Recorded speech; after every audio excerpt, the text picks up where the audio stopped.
Good morning, everyone, and welcome to the KBS Summer Webinar Series.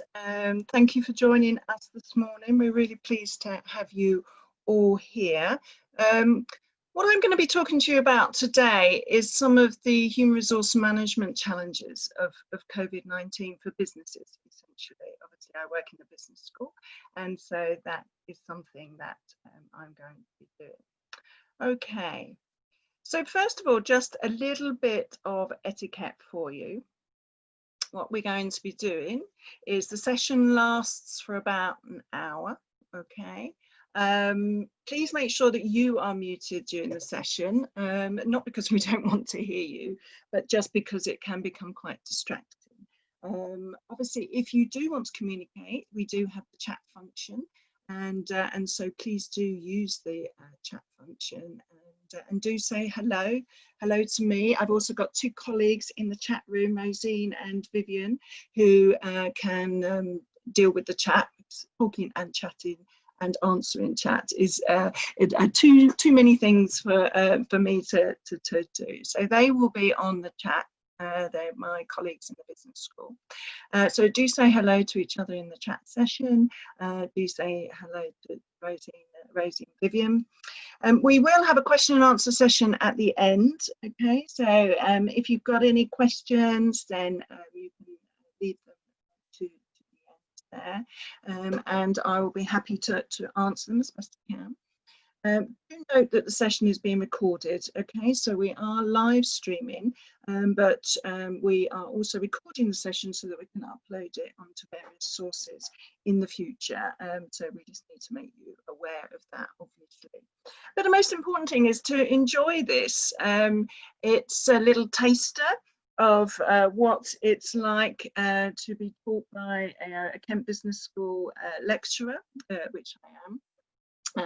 It's a little taster of kind of what the impact of COVID-19 has had on businesses, and we've run a number of workshops and webinars over the summer just to show you that we are still here, albeit virtually. So I am virtually with you, and I'm here, albeit in my home study and not on campus, but we are working, many of us academics are working on issues related to COVID. We're very up to date with this, and obviously the teaching that we're going to be doing over the next few years will be hugely impacted by the pandemic. None less so than in managing people, because this pandemic has had a massive impact on people, essentially, people in the workplace.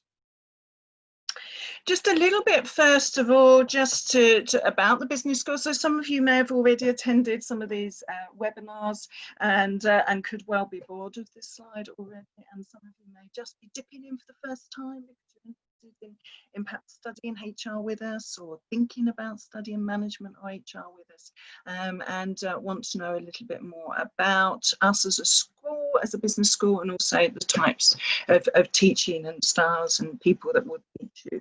Okay, obviously we're an international business school that is largely acknowledged by the quality of our research. So the vast number of academics working at the business school, lecturers, are research active, myself included, so I'll tell you a little bit about my research in a minute, and the quality of that research is rated very, very highly in international status. So there's some kudos there in terms of our research. Also, in terms of the students, we have a wide, diverse international body of students, and as a result, it's a really nice combination to teach within, and for me to teach within, for me to research, but also for you guys, essentially, more importantly, to learn within. We have a number of accreditations and professional recognitions. So some of that is more general around the business school. So we're an accredited business school by both the Advanced Collegiate School of Businesses and the Association of MBAs. So this puts us in a really top position, but we also have a number of specialist accreditations as well, as you can see by the plethora of logos at the bottom of this slide. So we also have, for my purposes, I teach human resource management and managing people and employment relations. So our master's program is accredited by the CIPD, the Chartered Institute of Professional Development, which is the professional body for HR, and whose qualification you have to have if you really want to get anywhere in HR. You'll also see that we've got Chartered Institute of Marketing there as well, Small Business Charter, and we teach high degree apprenticeships as well. Not only that, but our teaching generally has been recognised as being excellent, with a gold standard for the teaching excellence. So there's a broad base of expertise and students, which I think makes for a really interesting place to be at the business school. And what we're doing with these webinars is just trying to give you a little flavour of what we are doing, because it's very easy to, you can look at these claims on websites, you can see all these logos that many business schools will put up, and to try and convince you that this is the place to come and study for your degree. But I think it's very difficult to get a real feel for a place unless you actually not just meet the academics, which you would do on an open day, whether that's face-to-face or virtually, but actually get a little flavour of what we're like, in a virtual classroom. So it's not ideal, but in a classroom learning format. Okay. So what am I going to do with you today?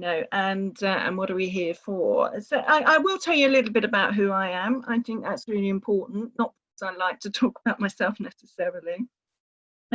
But because it's I think I do this for all new students I teach. Take a new module, take a new year of intake of students. I think it's really important that you understand what my background is, where my credentials have come from, to be able to sort of stand up in front of you. Whether I teach classes ranging from 25 in size to 200, 250.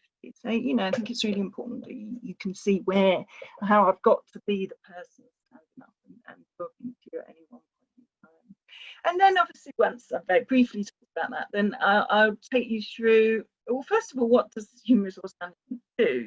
This webinar is called the HRM Challenges of COVID-19. But, what is human resource management actually about? I don't think it's always necessarily a function that has an obvious role as when you look at something like accounting or marketing, So just to clarify what it is and where I'm coming from when I talk about human resource management, and then focusing it on the HR consequences of COVID-19, which have been massive.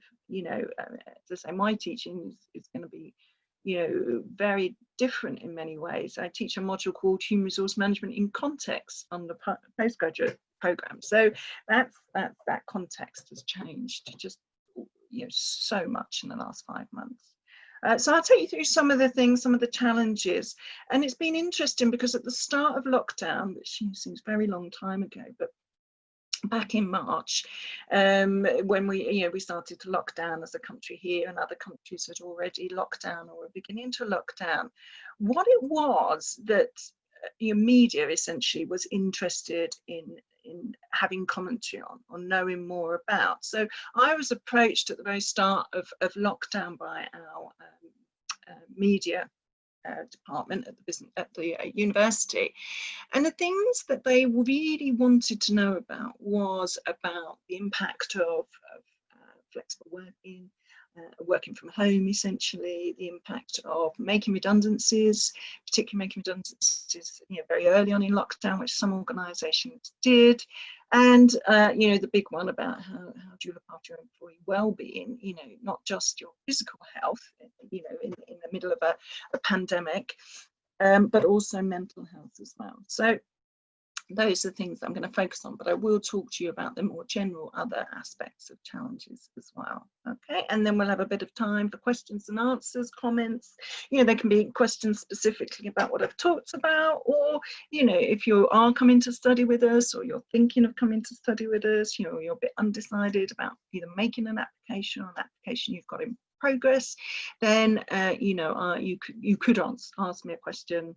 I couldn't guarantee you answering, but I could certainly put you in the right direction.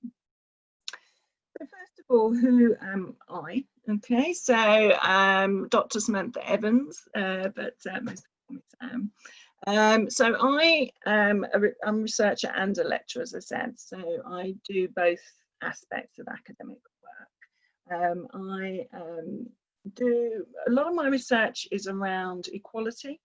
So a lot of my research is around social class inequality, but I've also got quite a number of publications, and currently working on a book chapter looks at the role of line managers in human resource management. Because at the end of the day, even if you don't want to practice in human resource management, if you become a manager of marketing or accounting, logistics, you will be managing people, and you will be doing a lot of HR. You will be carrying out their performance management and assessments, any disciplinary processes, any grievances that they may have. You'll be doing a lot of recruitment, selection.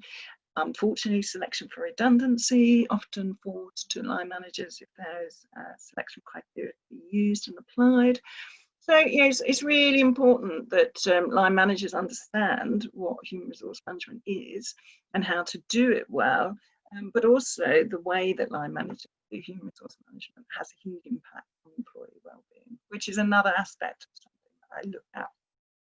And I've also got publications written about performance appraisal and whether it actually works or not, and a few about trade unions and how their role in the environment is changing. So I've got a book chapter, an article, and I'm currently we're just writing another paper on that from the international comparison perspective. So lots of interesting things that I look at in my research.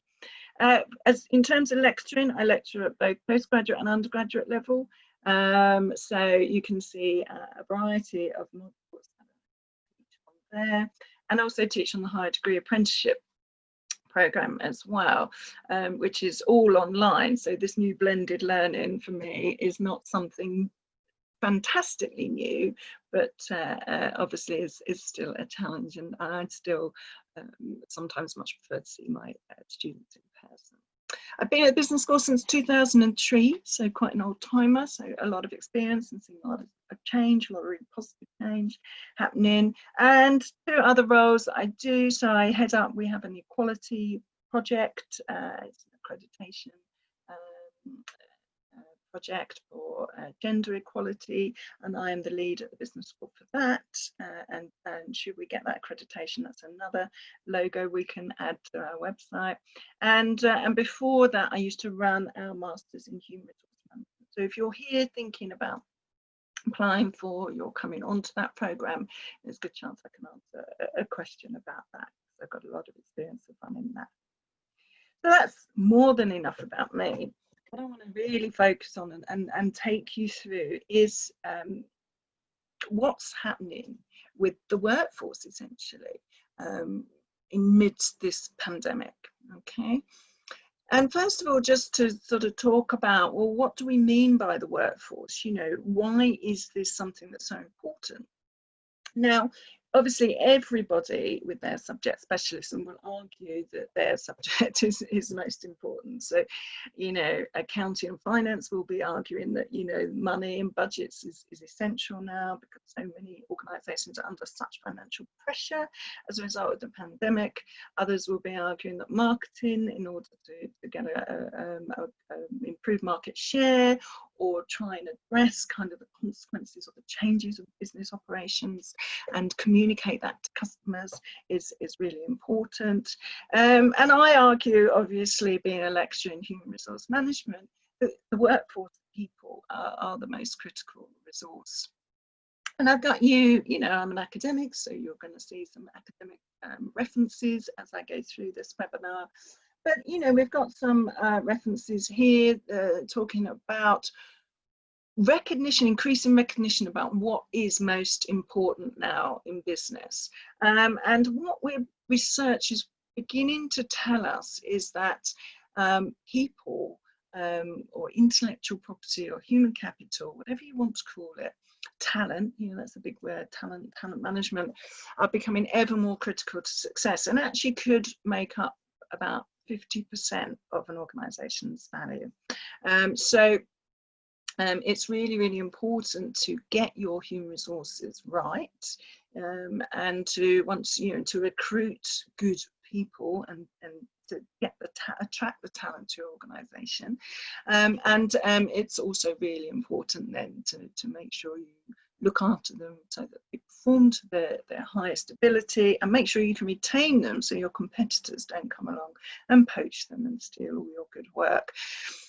Now, what we hear a lot of, not just in human resource and management kind of literature, but generally, you know, if you look at media news, this idea about a war for talent, which does seem, you could say, is a little bit redundant at the moment, because a lot of our headlines are about redundancies and job losses and sectors of industry really struggling to afford to keep on employees and the furlough scheme. But the talent is still needed. If anything, these organizations need that talent more than ever before, okay? Because you know, many organizations have been adversely hit by COVID-19, and so need good talent to help them find a new way through, and to capitalize on the issues, and to also make sure they're doing better than their competitors.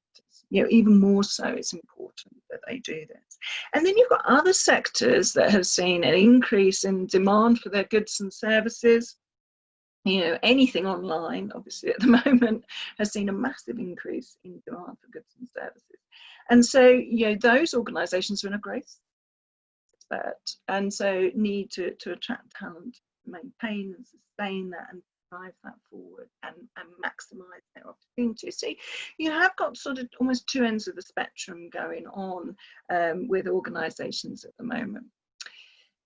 Another really interesting insight that came out, and something I wrote about for a media article very early on in lockdown, was, you know, what do we think of as our critical resources, or who are our key workers, is the term that's been used in any developed country, really.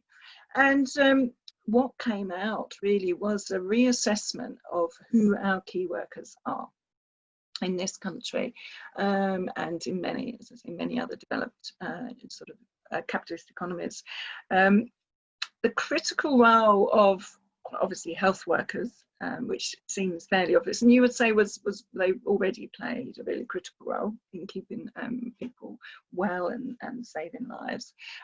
Emergency services, again, you could argue, well, that's always been the case. But what we did see, and things like workers in retail, logistics, delivery, the teachers, to completely change, you know, how they taught their pupils, refuge collectors, you know, anyone classified as a key worker.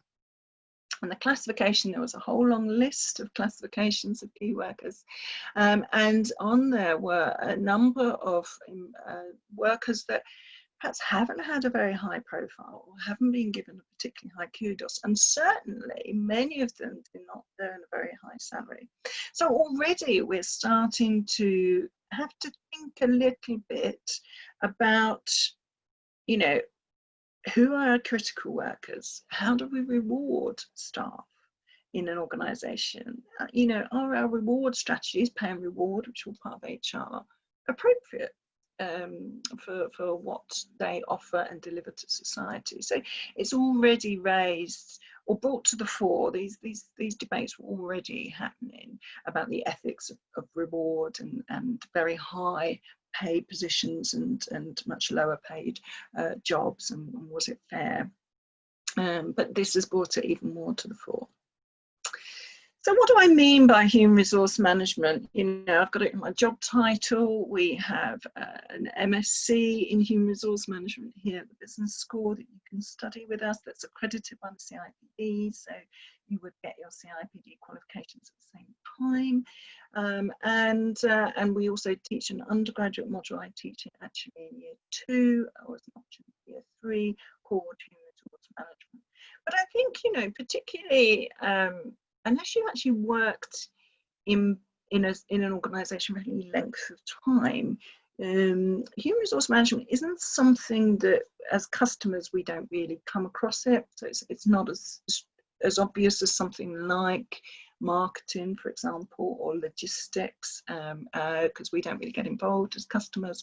So I think, you know, a lot of students will come to me, particularly undergraduate students, onto just our management degree, with you know, limited understanding, you know, perfectly reasonably about what it is. Now, there are many definitions, and so if you come to study with me, and you show you the range of definitions, you know, and trying to choose or decide what's more appropriate. The one I think is a good umbrella term and a good basic one is it's all the management decisions and actions that affect the relationship between the organisation or the employer and the employees, or employees would be human resources. So it's about managing your staff, essentially, managing your employees, managing your workforce, that really critical resource that I've just spoken about. So what does it involve? So there's many sort of functions. So, you know, on this slide, you can see a lot of it's around skill, talent, potential, performance, and an awful lot of HRM is focused on that, because what you want to do is maximize the performance of your human resources, just like you would want to maximize the performance of any machinery or electronics, systems or processes that you have. So that is a key part of HR. There are other issues as well, so other things that they do, so other functional areas. There's a lot of talk around strategic human resource management, so actually making and deciding strategies around HR, rather than deciding strategies, say, around new product development and then trying to match, you scrabble around to find the talent to do that. To make that new product, or market that new product, or sell that new product. So it's about sort of shifting that on its head. We also have employment relations, which is traditionally seen as trade unions, but is about negotiating and talking and communicating with your staff. That can be through a trade union, but, you know, a large number of private sector organisations don't recognise trade unions in this country now. So, you know, it's using other ways of involving your employees and getting them to participate in what you're doing. And that's really critical post-COVID, because a lot of people are working still at a distance, you know, so you know, as I say, here I am sat at home and delivering this webinar and haven't actually physically seen their staff for some time. And so it's really important that communication, involvement, participation is almost stepped up more to make sure that people still feel included and part of the organisation and part of the culture. Another critical thing is around learning development. So there's, for some sectors, there's been a huge learning curve, you know, even if that's just learning new technology to work from home. For us, you know, I've had to learn about new ways of delivering my teaching for the blended learning approach that we'll be doing for at least the first term of the new academic year. So huge learning development, steep learning curves for staff, and making sure that the organisations are supporting their staff to do this, and to make sure that their staff are learning and being developed in an appropriate manner. But also you've got things like rewards, as I said, about how much you pay staff and what basis you pay your staff, and what impact that has on staff commitment, engagement, and motivation, as well as issues around ethics, which, you know, human resource management has huge ethical implications, and around generally resourcing your organisation, which is something, it's a module I teach at the master's level. So talking about recruitment, selection, and retention and redundancy or dismissal. So moving on to look more specifically at the key HR challenges of COVID-19, you know, I mean, trying to just find a short list was a challenge for this, because there's been so much challenge, so much change go on for the workplace. So the most obvious one, I think, it was obviously the shift to home working. So, you know, you've got colleagues, many people still working from home and continuing to work from home. Many organisations had to move their staff to work from home very quickly. So, you know, without the usual kind of technical support and setup that you might have, or negotiations around keeping in touch and those sorts of issues. So it was just, you know, we were almost moved out overnight to work from home. I mean, not quite that sort of sudden, but you know, it felt like that, you know, and sort of learning on the job the new technologies and the new ways of working.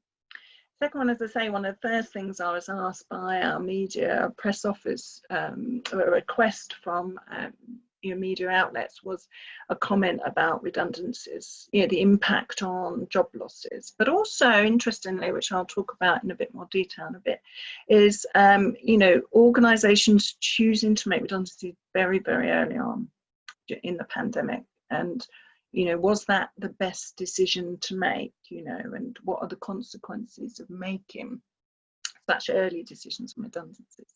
And then obviously the big one that we hear about, not just, I mean, well-being in general is obviously a concern because of the implications of lockdown and other pressures of working from home or schools being shut. So, you know, that's never more so than for employees. So organisations really have to pay attention to that. But also there's issues around recruitment selection, because, you know, your traditional recruitment selection methods may have involved a face-to-face interview, you know, panel interview, assessment centres, role-playing activities. You know, very difficult to do that if you have to be socially distant. So completely rethinking recruitment selection methods, because although the headline stories are about job losses and redundancies, as I said, some organisations are in a growth period and so need to recruit and select staff. And some organisations, in, you know, at the start of the pandemic, had to recruit staff very quickly. If you think about the grocery retailers who suddenly had massive demand for online services and food deliveries at a time when also what was happening is some staff were self-isolating, or some staff had to shield, so they already had a reduced workforce, so they had to very quickly resource their workforce and use very efficient but effective recruitment selection methods. How do you manage and assess performance if you haven't seen your staff in action for sort of 5 or 6 months, or they've been working under such strange, unprecedented conditions? So, you know, if you've got staff working in the NHS, they may not have been doing their sort of normal job, because many of them were put onto COVID-related work, or you have people retraining as intensive care nurses, you know, and so how do you assess that performance, particularly if your pay is assessed to that? And if you've got furloughed employees, so furloughing is the government scheme to try and avoid organisations making redundancies and offering pay at least pay 80% it was of your staff's weekly wage. If your staff aren't physically working, how do you carry out performance appraisal? And if you, as I say, if you link their pay to their performance, how are you going to decide their pay awards for this year, for 2020?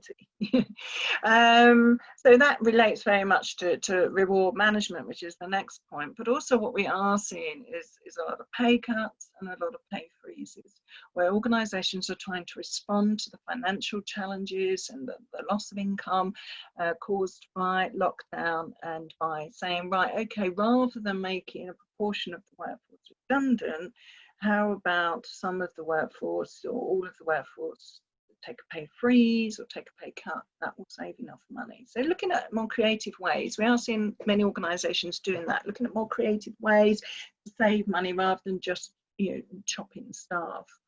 Leadership skills have been seen to be critical, and leadership has really come to the fore because, you know, some organisations will have had their own crises, you know, within their sectors or within organisations itself, but never has there been such a global crisis, probably since a world war. So leaders have really had to step up, and that's been really interesting to watch the extent to which some have done that really, really well, and others perhaps. I spoke about employee voice because during crisis management, there's a lot of decisions having to be made, and decisions have to be made quite quickly. And the issue with trying to involve employees is it tends to slow down the process. Like you would know, if you make a decision on your own about what to have for dinner, then that's a very quick decision. But if you have to talk with your partner, or if I'm a family of 5, I've got 3 children, so if we all took a vote and I consulted with them all, gave them all a voice about what to have for tea, it would take ever such a long time to actually reach a decision. So, you know, it's about making quick decisions when they need to be, where you can't perhaps involve employees in that process as much as you would like, but also making sure employees feel they do have a voice, particularly as we come in out of lockdown, you know, and perhaps those decisions don't need to be so quickly made. And that learning development, as I said, you know, it costs money, learning development, and it's often one of the first things to be cut during a financial downturn. But at the same time, many employees are being asked to work in a very different way, and they need support, they need learning, they still need development. So how do you balance those two contradictions?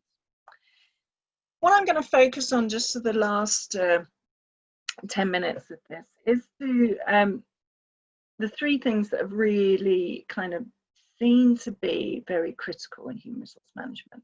And 2 of them, as I say, the redundancies and the employee wellbeing, were things that straight away the media were asking, you know, have you got an academic that could write a piece for us on this? And homeworking is kind of bound up in that. So that's why I've chosen these 3 to focus on, just to give you a little bit more depth about what's going on in this area. So first of all, flexible working. Now, when we talk about flexible working, we can talk about part-time working, we can talk about temporary working, you know, the gig economy and 0-hour contracts and self-employment. But essentially related to COVID-19, we are talking about home working, because that's kind of what everyone suddenly found themselves doing. And there are some really positive, you know, stories around home working, and obviously what we're hearing now is the vast majority of employees are saying they don't want to go back into the office full time, and that they've enjoyed working from home. There's been lots of benefits, and some of those benefits are highlighted here. So some of these we've got obviously having a more flexible schedule. So not being tied to maybe the 9 to 5 at the office, being able to you know, do other things perhaps during lunch, or even just kind of, for me, you know, if I get, before I worked 5 days from home, but as I say, you know, I could stick a bit of washing on while I waited for something to load up on the computer or something like that, you know, and it just helped with that flexibility of balance in my kind of home life and family responsibilities with work. Being able to work from any location, so, you know, not necessarily having to be back in the office on a Monday morning necessarily, but still being able to work and be productive.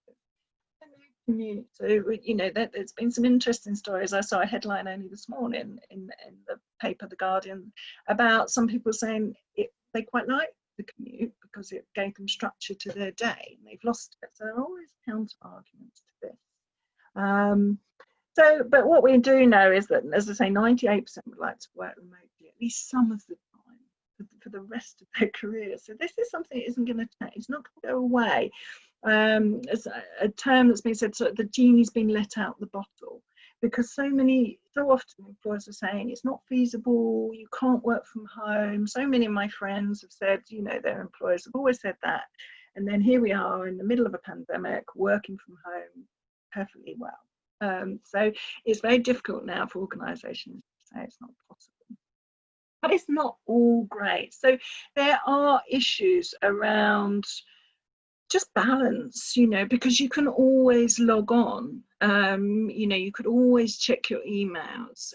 There is no distinction locationally or spatially between your work and your home anymore. And so making sure that, you know, you are unplugging and you have particular either spaces. So I have, I'm lucky, I have a space I can work in.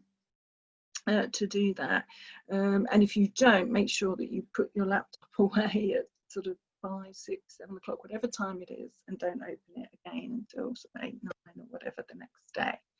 But of this loneliness, so you know, for me, as I say, I live in a family of 5, so you know, I'm craving a bit of loneliness, a bit of my own space, but many people live on their own, and so working, you know, home is a big social exchange, and so they're losing that relational motivation, we call it, and it is a part of motivation. You go to work to chat to colleagues, you know, some of those colleagues will be friends, to have a social interaction, and you can do that obviously virtually, but it's not quite the same.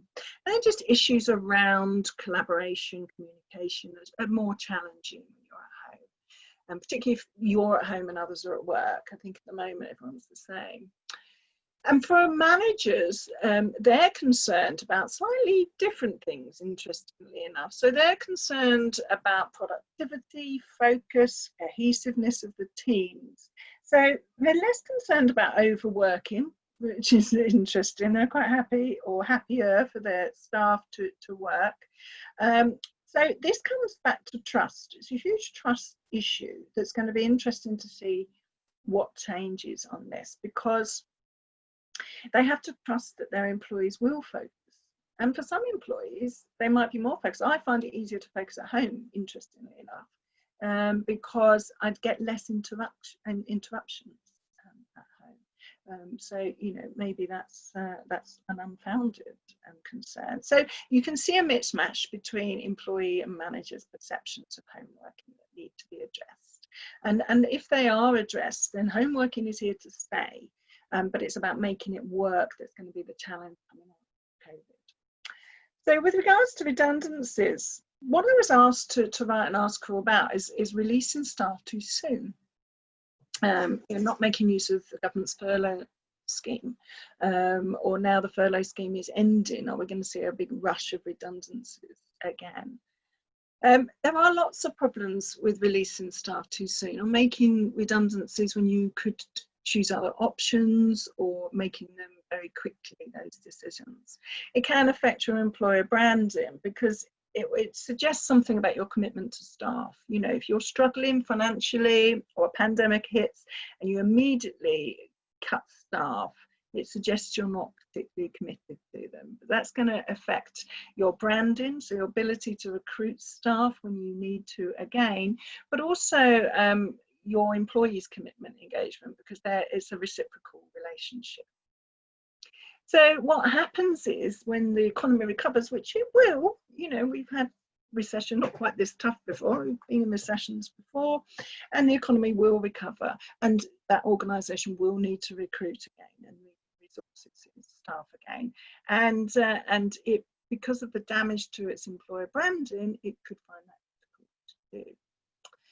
So what we have seen is obviously a lot of people have been furloughed. Over 9 million at the point, so I wrote this a couple of weeks ago before I went on leave, have been furloughed over the pandemic. So what's going to happen to those 9 million people now that the scheme is ending, or employers are being asked to pay a bigger contribution? So that's the thing to watch. But the general advice, and this is a piece of research that was done up at Oxford, was to cut hours, not people. Okay, so to try and look at flexible forms of working, asking people to go on to short-term working on a temporary basis, or drop a day for a day's pay, and see if they'd rather do that than to lose their job entirely. So look at more creative ways of trying to cut staffing costs rather than just cutting headcount. And then finally is around employee wellbeing. So huge commentary around wellbeing in general, as I've said. And what we do know is that anxiety levels have increased significantly since lockdown, and they've increased for a number of reasons. Firstly, for key workers, obviously, there's been huge demands on their time. So, you know, they've had to work very, very long hours in very, very stressful conditions. And we obviously think of the health workers initially, because they're working obviously in very stressful conditions trying to save lives, but also, you know, a lot of retailers, delivery drivers and organisations had to, you know, ask their staff to work overtime, to work very long hours to meet demand. So that's been a big issue. For working parents, you know, for many working parents, their children haven't been at school since March, you know, mine included. So trying to work and homeschool and you know, reassure your children about what's going on, which is very baffling for many of them, particularly, you know, slightly younger children, is incredibly tiring and quite stressful. So trying to balance that with work, and so employers really need to be understanding about, you know, what those pressures were and trying to accommodate or help or support employees. Obviously being concerned about redundancies, you know, if you know that your organisation is struggling or they've already made some redundancies or thinking about redundancies, that's going to increase anxiety. And as we've already seen, not all home working is idyllic. It's not a utopia. So there are issues around homework and well-being. What are some of the solutions? Well, basically all organisations should have mental health support for their staff anyway, because we know that stress is one of the biggest causes of absence in organisations, and so we're only probably going to see that increase. Interestingly, home workers tend to have lower levels of absence, so if we do move to more home working, then some of that absence may be reduced and mediated. But it just needs to become part of the norm now in organisations. Line managers are critical to this. Obviously I'll say that because that's my research, but you know, my research has found that line managers are critical to employee well-being, to how effective human resource management is deployed and put into place, and whether employees stay motivated, engaged and perform well. So it's regular check-ins, more so than normal, because it has to be more considered, because you're not just wandering past their desk in the office and, oh, how are you, or, you know, how's that project going, or how are you working with so and so. You've got to log in, you've got to talk, so, you know, making time to do that and making sure that happens. Develop a culture of support and wellbeing practices generally with lockdown. So, you know, that's a article I wrote for the Open Government website at the beginning of lockdown. I was asked to write about making sure, you know, even though you're working at home, making sure you still take breaks and take annual leave, and how important that is to our well-being. And again, line managers can be role models for this and can encourage and support this sorts of behaviours. And obviously HR policies are really important, so making sure HR policies have had to be updated. You know, home working policies, flexible working policies, wellbeing policies have all had to be updated, leave policies perhaps. So essentially it's just having a culture of care is really important. So finally, just to finish off before I pass over to questions, it's this idea of a three-phase response for HR, which is not just HR specific, I suppose, it's the whole organisation. But the first phase was literally react. You know, this was so unprecedented. We were pretty unprepared. And it was coming to grips with the new reality of what was going on. You know, we had to, you know, organisations had to have disciplinary teams working on solutions. They had to shut down locations very, very quickly. So they had to respond hugely quickly. It's almost like the emergency phase response, you know, and so you had crisis management and crisis leadership going on. The second phase, which was sort of, you know, came into literally, for many good organisations, you know, literally a couple of weeks later, was into the response stage. So, okay, this is the new reality. All our staff are working at home, all our staff are having to work under different conditions or different shift patterns or different ways of working. So we have to support our staff to do that. We have to provide them with protective equipment, PPE. and make sure they're safe at work, or we have to provide them with the technology and the training to deliver their jobs from home. So this is kind of the pivot stage. This is where the organisations kind of start to shift, and and then had to shift for quite some time, because for many of them they're still operating in that phase. We still have a pandemic, it hasn't gone away. So the next one is this return. So what we're seeing now is obviously the government is trying to encourage employees to return to work, and to greater or lesser degree of success, but there is sort of a return to what is a new normal. For many organisations, life and way of working will never quite be the same, but it gives an opportunity for organisations to say, how do we want to return? Do we want to go back to everything we were doing in the same way we were doing it, or could we do things differently? Perhaps this flexible working business has some kudos. Has some traction, which researchers like me have been saying for years. This is really positive for your business, but many employers have been reluctant to actually allow their staff to work from home or work more flexibly. What problems do we have, and how are we best suited to address those? This is a huge challenge. So that return phase, which is what we're kind of in now, is how do we want to re-establish our organisation, our workforce, in a way that we have learned the benefits of the pandemic and any mistakes that we made, and we keep our staff safe and well and motivated and performing. So that's a huge, it's quite a lot to tell. I always talk probably far too much in my sessions,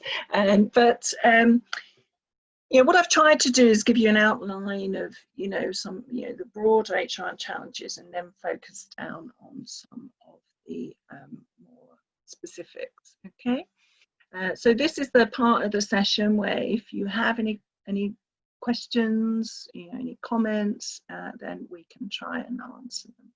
Hi Sam, we have a question on the chat function. Okay. Lovely. So how can HR managers ensure staff feel prepared for returning to work post COVID-19?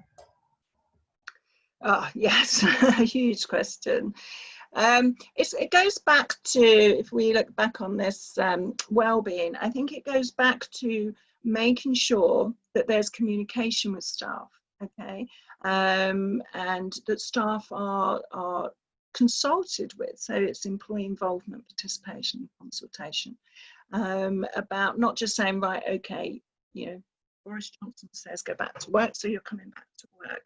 So it's about talking with individual employees, and asking them, if they have a preferred work pattern, and seeing how their preferences work in conjunction with what the organisation's needs. So trying to balance employees' needs with the organisation's needs.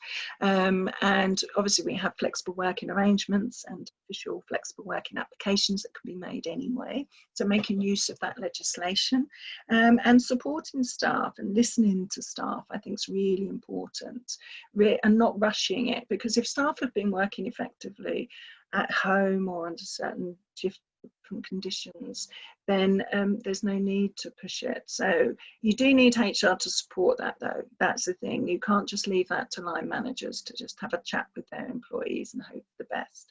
It's really important that line managers talk to their teams, line managers express what they think will work, and that different ways of working are considered.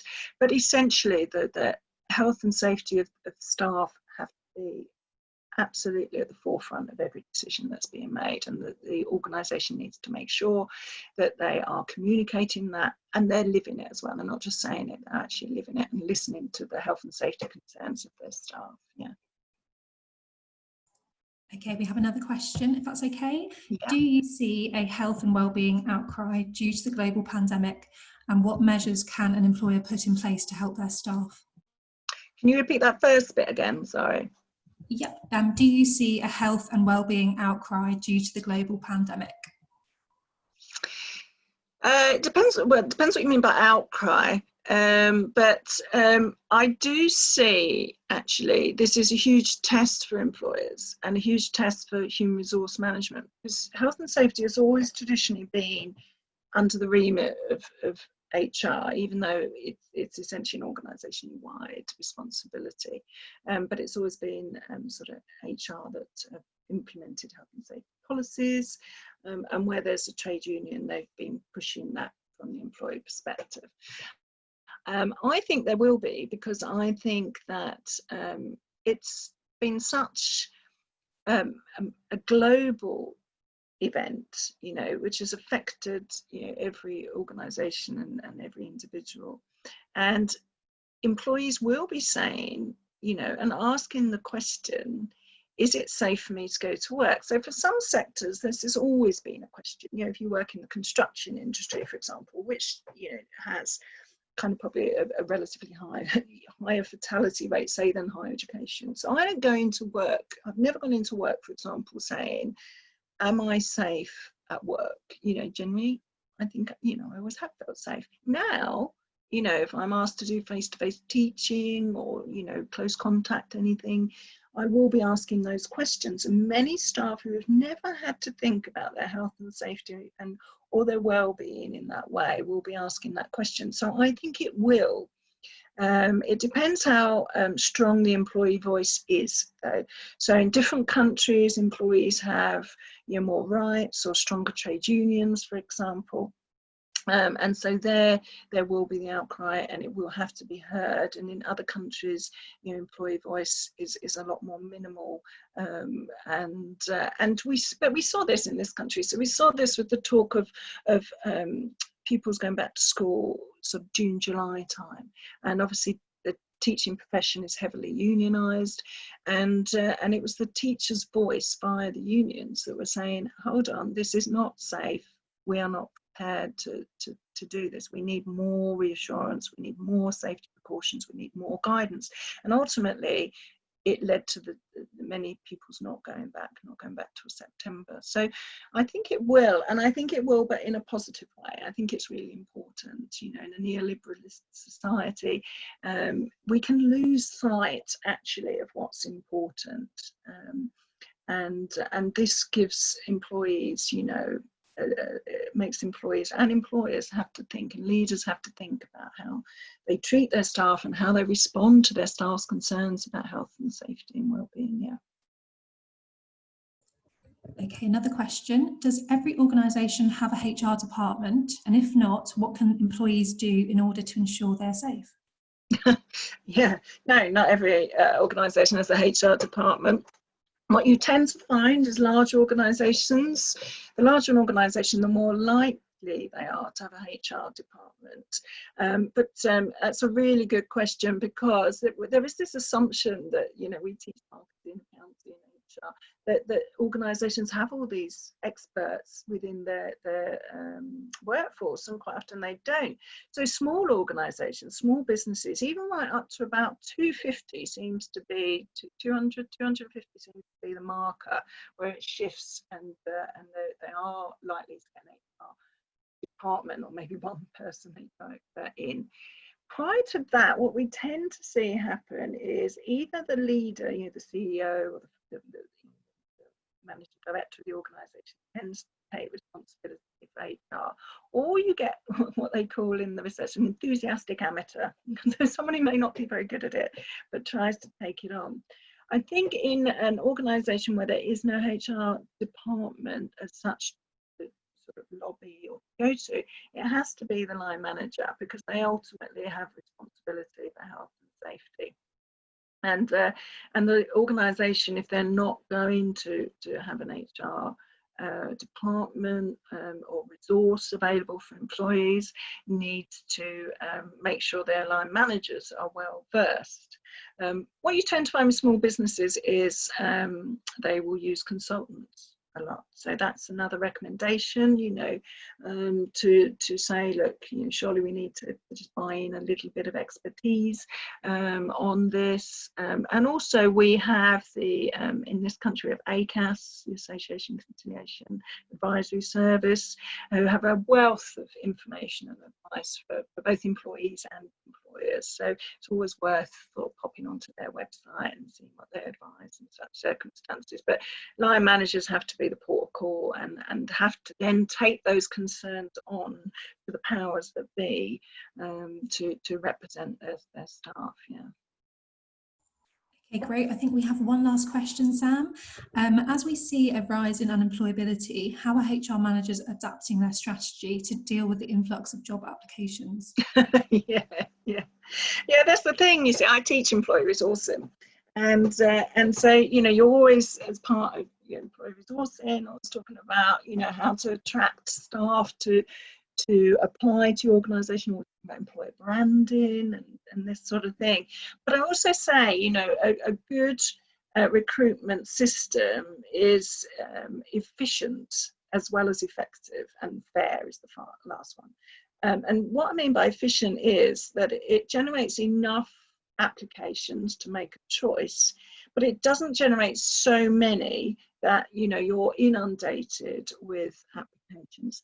And obviously, when you've got so much unemployment, and it looks like that's only going to increase, then organisations that do have a vacancy have the danger of being inundated with applications. We saw something only a few, just as hotels and that were reopening at the beginning of last month, and a hotel reception in Manchester had a vacancy, and they had something like 200 applications or something.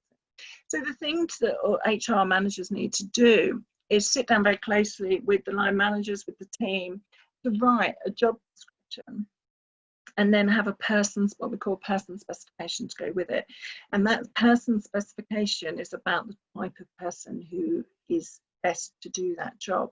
And you just have to be that little bit more precise without being discriminatory. So it's a fine line about what those requirements are to do that job. And that should narrow the pool of applicants. Of course, some people look at those and go, well, I'll apply anyway, I'll give it a shot, I've got nothing to lose.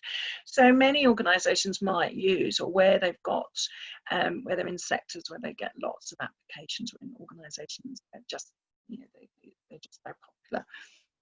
They will use computers to do the initial shifting, which is why it's so important to sort of be really precise on your application form or your CV to try and do an initial shift, or use a recruitment consultancy to do that initial shift for you if you don't have the manpower within your organisation to do it. So there's a number of ways, but getting the job description, person specification right in the first place, and being very careful about where you put your job adverts will be a good start. So obviously we've had a whole host of these summer webinar series just to give you a taste of what's going on, just to show you we're still here.